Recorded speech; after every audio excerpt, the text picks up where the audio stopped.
अस्सलाम वालेकुम स्टूडेंट्स, उम्मीद है आप सब खैरियत से होंगे। आपको आपके यूट्यूब चैनल पर खुशामदीद।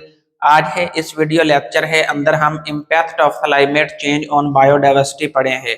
बायोडाइवर्सिटी से मुराद ज़मीन पर पाए जाने वाले जानदारों से इत्साम, पौधों ही जो इत्साम है जो ज़मीन पर पाई जाती हैं उसके लिए हम एक टर्म इस्तेमाल करते हैं फ्लोरा, और ज़मीन पर पाए जाने वाले जानवरों की जो इत्साम है उनके लिए जो एक टर्म इस्तेमाल करते हैं उसका नाम है फाना।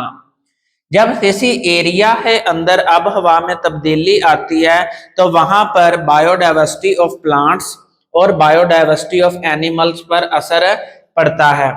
तो सबसे पहले हम impact of climate change on flora यानी पौधों पर अब हवा में तब्दीली से क्या असर पड़ता है ये पढ़े हैं। पौधे की जो नशोनुमा है वो तीन फैक्टर्स पे डिपेंड करती है, जिसके अंदर दर्जा हरारत, उस एरिए के अंदर बारिशों का सिलसिला और उस एरिया के अंदर पाए जाने वाली मिट्टी की खसूसियात। वो मिट्टी जिसके अंदर पौधों ने नशोनुमा पानी है इस पे डिपेंड करते हैं। जब अब हवा में तब्दीली आती है उससे ये तीनों फैक्टर डिस्टर्ब होते हैं और जिसकी वजह से पौधे की नशोनुमा भी डिस्टर्ब होती है। नंबर वन इम्पैक्ट है चेंज इन ग्रोइंग सीजन, वो टाइम पीरियड जिसके दौरान एक पौधे की नशोनुमा ज्यादा से ज्यादा हो, यानी वो टाइम पीरियड जिसके अंदर ये तीनों फैक्टर जो है वो मुनासिब क्वांटिटी के अंदर पौधे ही के लिए लाजमी हो और पौधा जो है वो ज्यादा से ज्यादा नशोनुमा पाए, वो उस पौधे के लिए ग्रोइंग सीजन कहलाता है। जब अब हवा में तब्दीली आती है, क्लाइमेट चेंज होती है, तो उसकी वजह से ये टाइम पीरियड जो है वो डिस्टर्ब होता है, यानी ये ग्रोइंग सीजन जो है वो डिस्टर्ब होता है। मिसाल के तौर पर पाइन ट्री जो है ये पहाड़ी इलाकों में पाया जाता है और ये पहाड़ ऊंची सतह पर पाया जाता है। अब ऊंची सतह पर दर्जा हरारत जो है वो लो होता है, जिसमें इसकी जो है वो सूटेबल इन्वायरमेंट है अंदर नशोनुमा ज्यादा होती है। लेकिन जब आप इसी पौधे को बुलंदी से अतार है, पहाड़ की सतह से अतार है नीचे जमीन पर अगर आप इसे बोएं तो इसकी जो नशोनुमा है वो माउंटेन एरिया से कम हो जाएगी। नंबर टू इम्पैक्ट है चेंज इन फ्लावरिंग, जब क्लाइमेट में तब्दीली आती है, अब हवा में तब्दीली आती है, तो पौधों पर जो फूल लगने का अमल है वो भी डिस्टर्ब होता है। मिसाल के तौर पर अगर अब हवा में दर्जा हरारत में ज्यादती आ जाए, दर्जा हरारत ज्यादा हो जाए, तो फूल जो हैं वो टाइम से पहले पौधे पे लगना शुरू हो जाते हैं। वो अपने मुनासिब जो मौसम आना है जिसमें उन फूलों ने उन पौधों पे लगना है, वो फूल जो है वो उस पौधे पे टाइम से पहले लग जाते हैं। मिसाल के तौर पर जापान में एक पौधा है चेरी ब्लॉसम। ये चेरी ब्लॉसम जो है वो आब हवा में तब्दीली की वजह से जिस मौसम में इस पे फूल आते थे, अब उस मौसम से पहले इस पे फूल लग जाते हैं। नंबर थ्री इम्पैक्ट है increased stress in extreme environment, जब माहौल में शिद्दत आ जाए तो उससे अब हवा में तब्दीली आती है। अब माहौल में शिद्दत से मुराद तूफान, सैलाब या सेहत साली है। सेहत साली के अंदर पौधे जो हैं वो सर्वाइवल ही जंग लड़ना शुरू कर देते हैं, वो जिंदा रहने की कोशिश करते हैं। ड्राउट जो है उस दौरान जो सेहत साली के दौरान जो है वो पौधे से डिहाइड्रेशन हो जाती है, पानी जो है वो लॉस होना शुरू हो जाता है ट्रांसपायरेशन के जरिए से, जिसकी वजह से उसका मेटाबॉलिज्म डिस्टर्ब होता है। मिसाल के तौर पर अफ्रीका में ड्राउट की वजह से काफी पौधों को जो है वो नुकसान हो रहा है। नंबर फोर्थ इम्पैक्ट है फॉरेस्ट फायर, जब अब हवा जो है वो गर्म हो जाए और उसमें जो नमी है वो कम हो जाए तो उसकी वजह से वहां जंगलात में आग लग जाती है, जिसे हम फॉरेस्ट फायर बोलते हैं। मिसाल के तौर पर ऑस्ट्रेलिया फॉरेस्ट जो है, ऑस्ट्रेलिया में जंगलात जो है वो काफी ज्यादा इस वजह से नुकसान उठा रहे हैं। नंबर फिफ्थ इम्पैक्ट है माइग्रेशन ऑफ प्लांट्स, पौधे की माइग्रेशन, पौधे का एक जगह से दूसरी जगह जाना। अब पौधे जो हैं वो अपनी फिक्स जगह पर रहते हैं, वो कभी मूवमेंट शो नहीं करते, लेकिन जब पौधों पे फूल लगते हैं वो उन फूल में जब सीड बनते हैं, बीज बनते हैं, और वो बीज डिस्पर्स होते हैं, तो उसे हम बोलते हैं माइग्रेशन ऑफ प्लांट्स। तो सीड डिस्पर्सल के जरिए से पौधे जो हैं वो अपने आब हवा में तब्दीली के असरात से बचते हैं। मिसाल के तौर पर एक पौधा किसी खास इन्वायरमेंट में रह रहा है, वहां की आब हवा उसके लिए मुनासिब है।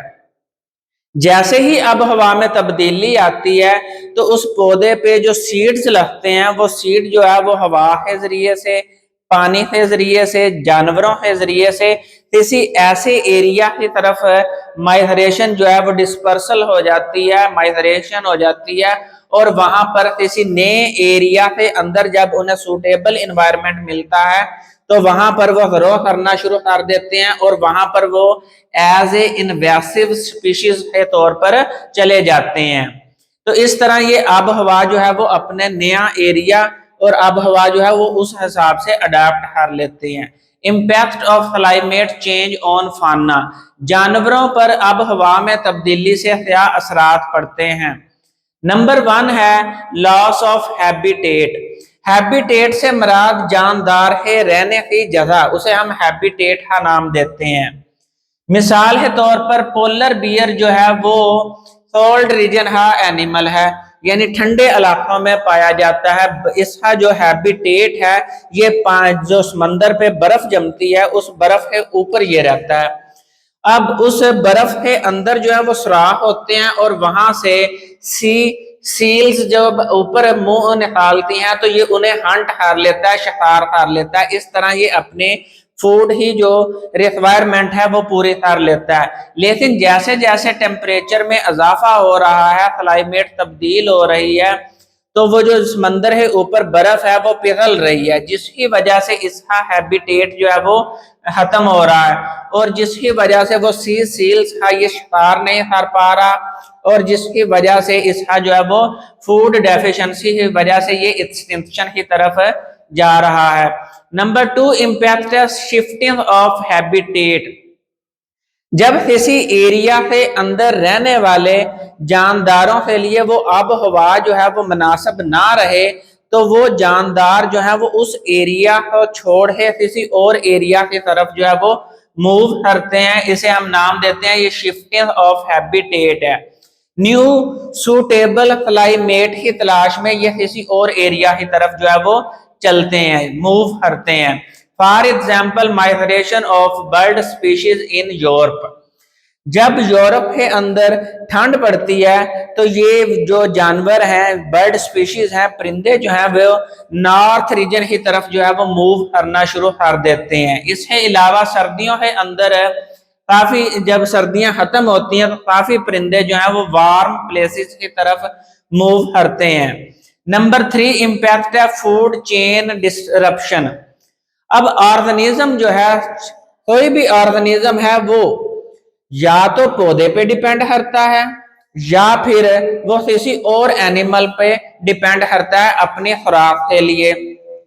एनिमल मतलब प्रे, यानी हर ऑर्गेनिज्म जो है वो प्रीडेटर है। अगर वो पौधे पे डिपेंड करता है या फिर वो किसी जानवर के ऊपर डिपेंड करता है, तो अगर वो पौधा या जानवर एक्सटिंक्ट हो जाए या उस इकोसिस्टम से जो है वो खत्म होना शुरू हो जाए, तो उस ऑर्गेनिज्म का जो सर्वाइवल है वो मुश्किल हो जाएगा। उसका क्लाइमेट में तब्दीली की वजह से अगर वो जानदार या पौधा खत्म हो जाए तो इसकी वजह से फूड चेन जो है वो डिस्टर्ब होती है। मिसाल के तौर पर एक इंसेक्ट है, वो किसी खास प्लांट को फीड करता है, कोई खास प्लांट जो है, पौधा जो है उसे खाता है, लेकिन क्लाइमेट में चेंज की वजह से वो पौधा जो है वो उस इकोसिस्टम से खत्म होना शुरू हो जाए, उसका नंबर ऑफ प्लांट्स जो है वो कम हो जाएं, तो उसकी वजह से इंसेक्ट पे भी असर पड़ेगा। वो हशरात की जो तादाद है उसमें बायोडाइवर्सिटी में कमी आना शुरू हो जाएगी। नंबर 4 इम्पैक्ट है ब्रीडिंग एंड हाइबरनेशन साइकिल। हर जानवर के लिए अपनी नस्ल पैदा करना जो है वो किसी खास सीजन के अंदर पैदा करता है। इसी तरह किसी खास टेम्परेचर है ऊपर वो बाहर रहता है, अदरवाइज जब टेम्परेचर लो होता है तो वो अपने आप को हाइबरनेट कर लेता है, छुपा लेता है। तो जब आबहवा की वजह तब्दीली की वजह से सीजन में डिस्टरबेंस आती है, तो टेम्परेचर में डिस्टरबेंस आती है, क्लाइमेट चेंज होता है, तो उसकी वजह से उनका जो हाइबरनेशन पीरियड है वो भी चेंज हो जाता है। मिसाल के तौर पर चंद जानवर जो हैं वो सर्दियों में अपने आप को छुपा लेते हैं, हाइबरनेट कर लेते हैं। जब स्प्रिंग सीजन आता है, मौसम बहार आता है, तो उसमें जो प्लांट्स की ग्रोथ है उसमें इजाफा हो जाता है और वो बाहर आकर अपने फूड ही जो खुराक के कमी को पूरा कर लेते हैं। लेकिन अगर किसी वजह से मौसम बहार का जो दौरानिया है वो ज्यादा हो जाए या कम हो जाए या टाइम से पहले आ जाए, तो इनका जो ब्रीडिंग सीजन है और ब्रीडिंग और हाइबरनेशन जो है वो डिस्टर्ब होती है। नंबर 5 इम्पैक्ट है इकोसिस्टम बैलेंस। जब क्लाइमेट में तब्दीली की वजह से किसी इकोसिस्टम में से कोई जो स्पीशीज है वो खत्म होना शुरू हो जाए, तो फूड चेन डिस्टर्ब होती है, जिसकी वजह से उस इकोसिस्टम जो है वो बैलेंस नहीं रहता, वो मतवाजन नहीं रहता। इसके बाद है 6 इम्पैक्ट इनवेसिव स्पीशीज। अब स्पीशीज दो तरह की होती है, जो किसी एरिया के अंदर मौजूद हो उन्हें हम बोलते हैं नेटिव स्पीशीज, ये इस एरिया की जो है वो आबादी है। लेकिन जब कोई स्पीशीज बाहर से इंट्रोड्यूस हो तो उसे हम बोलते हैं इनवेसिव स्पीशीज। अब इनवेसिव स्पीशीज जब किसी एरिया के अंदर इंट्रोड्यूस होती है तो अब वो रिसोर्सेज लेती है, वहां पे एक कंपटीशन का एनवायरनमेंट पैदा होता है और ये उस एरिया के अंदर रहने वाली स्पीशीज को भी डिस्टर्ब करती है, जिससे इकोसिस्टम की जो नेटिव स्पीशीज हैं वो डिस्टर्ब होती हैं और वो एक्सटिंक्शन की तरफ चली जाती हैं। नंबर 7 इम्पैक्ट है स्पीशीज एक्सटिंक्शन अडेप्टेशन। अब एवोल्यूशन का प्रोसेस जो है वो बहुत स्लो होता है। जानदार जो है वो नई जो आब हवा में तब्दीली आती है उसे अडेप्ट करना जो है वो बहुत मुश्किल होता है, जिसकी वजह से जो है वो उस स्पीशीज की एक्सटिंक्शन के चांसेस जो है वो ज्यादा हो जाते हैं, क्योंकि एवोल्यूशन का जो प्रोसेस है, स्पीड ऑफ एवोल्यूशन जो है वो कम है। तो यहाँ पर हमारा जो टॉपिक है वो कंप्लीट होता है, इसका स्क्रीनशॉट ले लें। हम नेक्स्ट वीडियो में नेक्स्ट लेक्चर के साथ हाजिर हों। उतनी देर दुआओं में याद रखें। फी अमानिल्लाह।